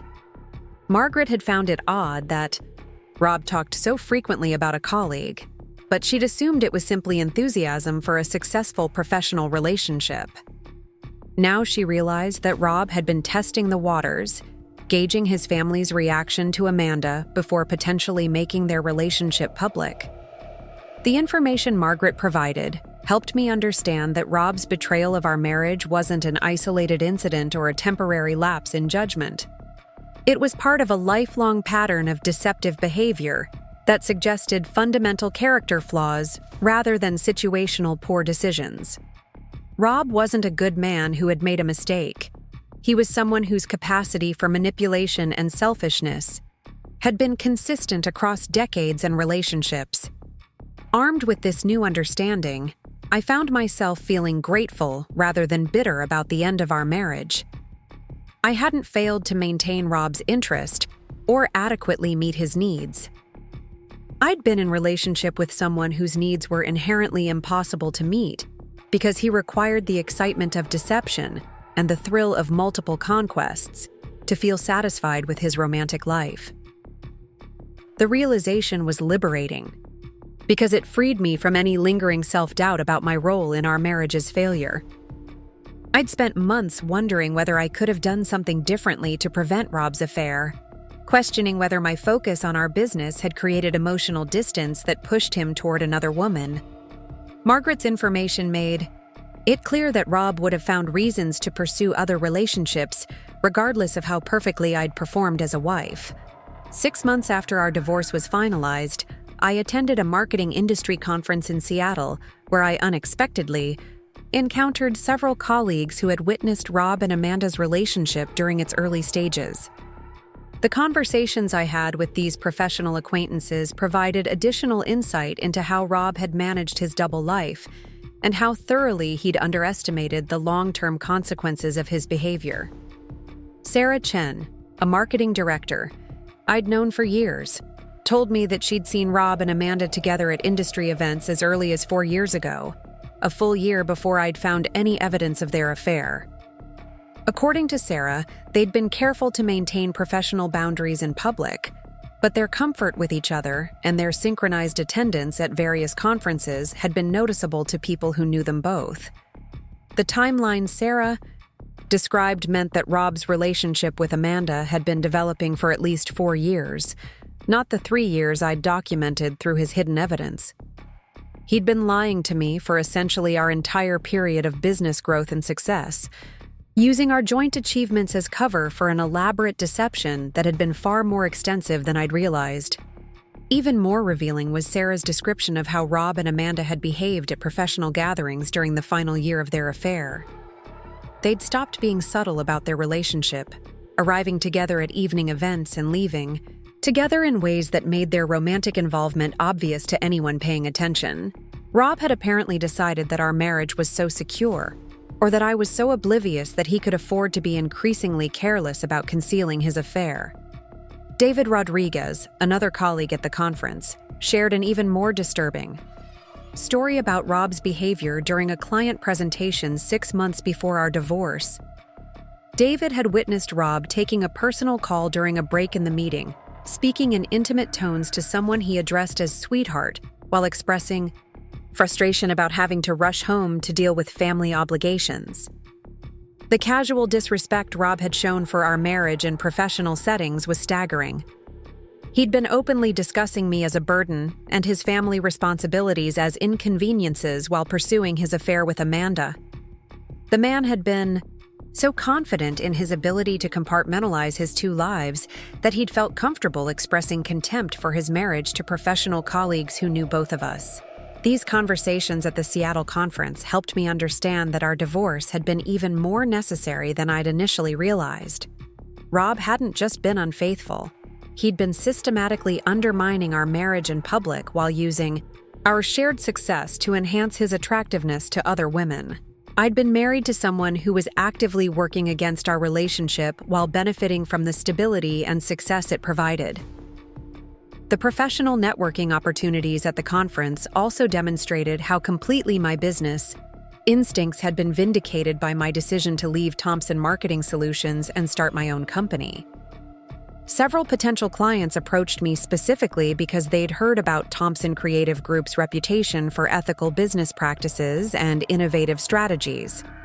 The industry buzz around my new venture was overwhelmingly positive, with multiple companies expressing interest in working with someone who had proven capable of building successful campaigns without the ethical compromises that had characterized some agencies. Most satisfying was learning that Thompson Marketing Solutions had struggled significantly since my departure, losing not just the major clients I'd taken with me, but several additional accounts that had been concerned about the company's stability and leadership after our very public divorce. Rob's reputation for poor judgment had extended beyond his personal life to affect his professional credibility, exactly as Rebecca Chen had predicted during our initial legal consultation. The contrast between my professional trajectory and Rob's decline was stark and deeply satisfying. While Thompson Creative Group was gaining new clients and expanding our service offerings, Thompson Marketing Solutions was reportedly struggling to maintain basic operations. Rob had been forced to move to a smaller office space and had laid off most of his remaining staff, transforming from a successful agency owner to essentially a freelance consultant, scrambling for whatever projects he could find. 8 months.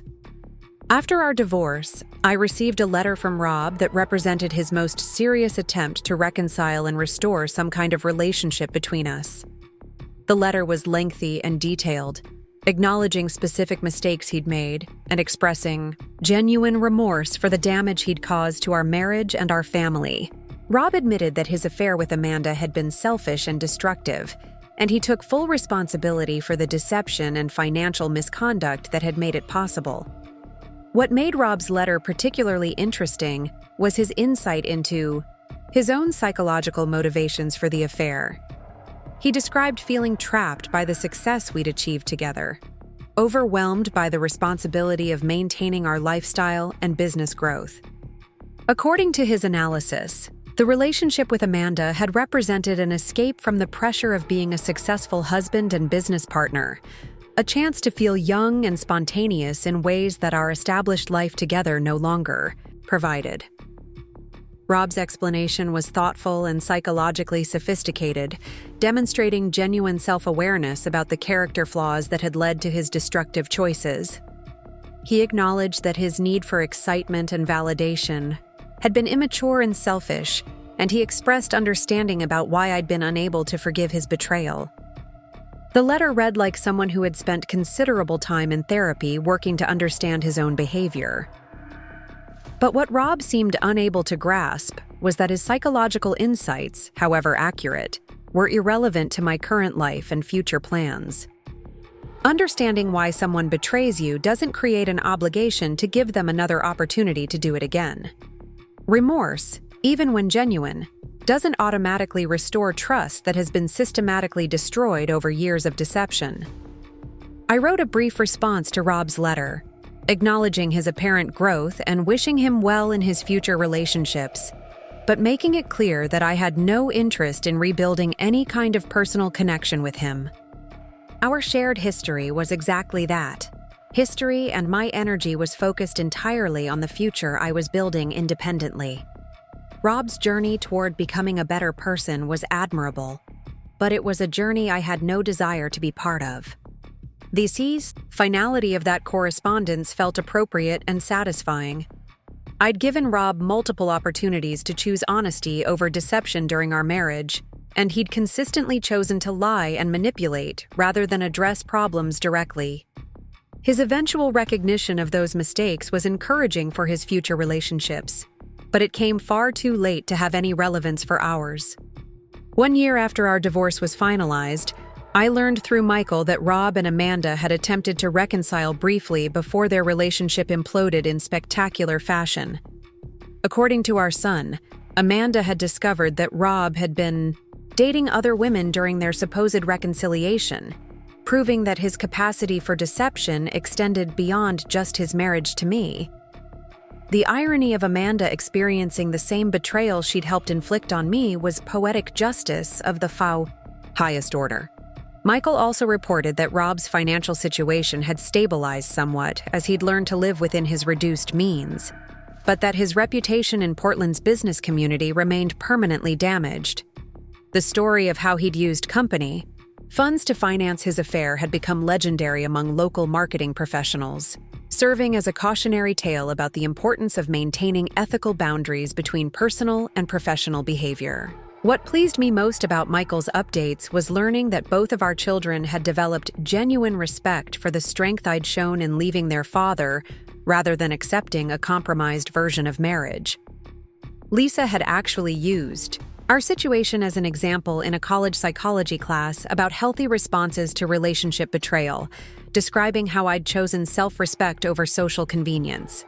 The professional success of Thompson Creative Group continued to exceed my most optimistic projections, with our client roster expanding to include several national accounts that were attracted by our reputation for innovative strategies and ethical business practices. The team I'd assembled was talented, motivated, and committed to building something meaningful together, creating the kind of positive work environment that I'd been unable to maintain while partnered with someone whose values were so fundamentally different from my own. 2 years after leaving Rob, I began dating again, initially with considerable trepidation about my ability to trust anyone after such an extensive betrayal. But the experience of building authentic relationships with people who shared my values for honesty and commitment was a revelation. I'd forgotten how enjoyable romantic relationships could be when they weren't undermined by constant deception and emotional manipulation. The man I eventually entered a serious relationship with was a college professor named James Morrison, someone whose character had been demonstrated through decades of consistent behavior rather than dramatic promises about future change. James had been divorced for 5 years following the amicable end of a marriage that had simply run its course, and his approach to relationships was refreshingly straightforward and honest.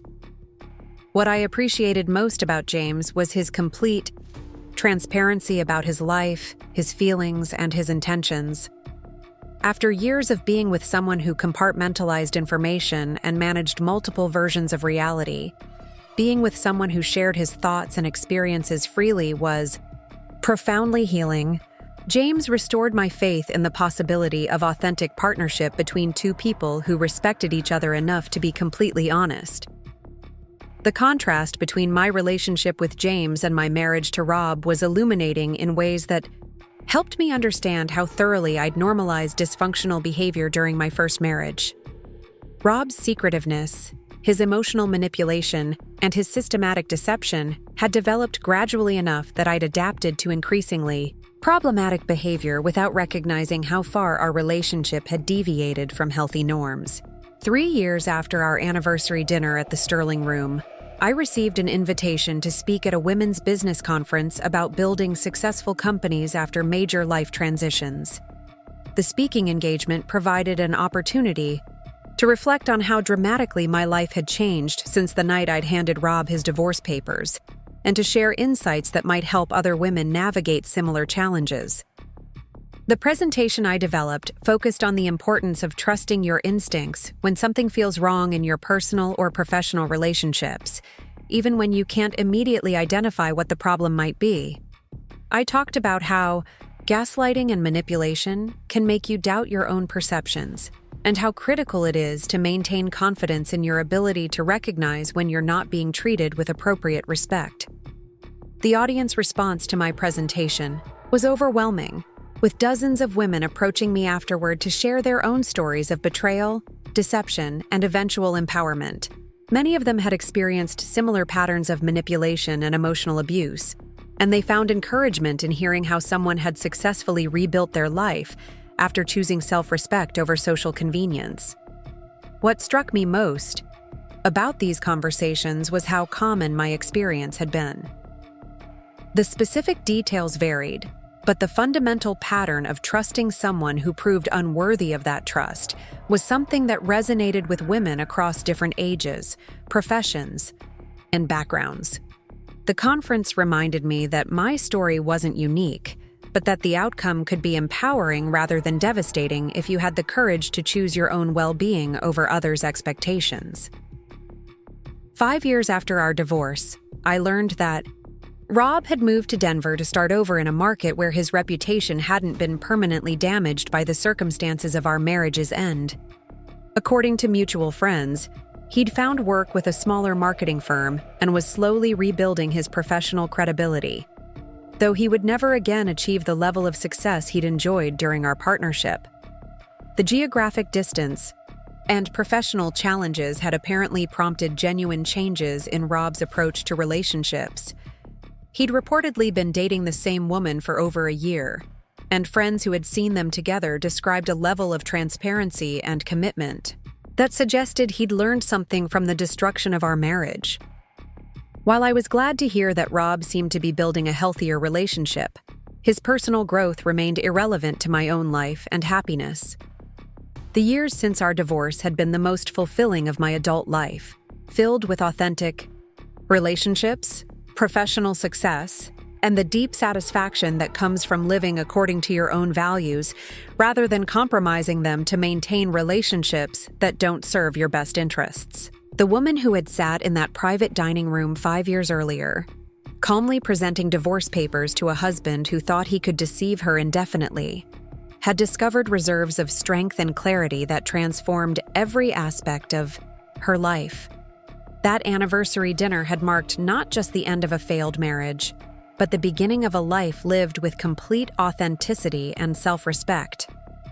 Looking back on those dramatic events, I felt only gratitude for the courage I'd found to choose truth over comfort, self-respect over social acceptance, and authentic relationships over convenient arrangements. The anniversary dinner where I'd handed Rob his divorce papers had been the most empowering moment of my adult life. The night I'd stopped accepting less than I deserved and started demanding the respect that should be automatic in any healthy relationship. The life I'd built since that evening had exceeded every expectation I'd dared to have when I first discovered Rob's betrayal. Thompson Creative Group continued to thrive. My relationship with James provided the kind of authentic partnership I'd once thought was impossible, and my children had developed genuine respect for the strength I'd shown in refusing to accept a compromised version of marriage. Rob's attempts to maintain his double life had ultimately cost him everything he'd claimed to value most: his marriage, his business partnership, his financial security, and his reputation in the community where he'd built his career. The man, who'd thought he was smart enough to deceive me, indefinitely had discovered that deception requires more intelligence than he possessed, and that the consequences of systematic betrayal extend far beyond the relationships you choose to sacrifice. The anniversary dinner that was supposed to celebrate 25 years of partnership had instead become the catalyst for the most successful period of my life. The night I'd stopped being a victim of someone else's poor choices and started being the architect of my own authentic happiness. Up next, you've got 2 more standout stories right on your screen. If this one hit the mark, you won't want to pass these up. Just click and check them out.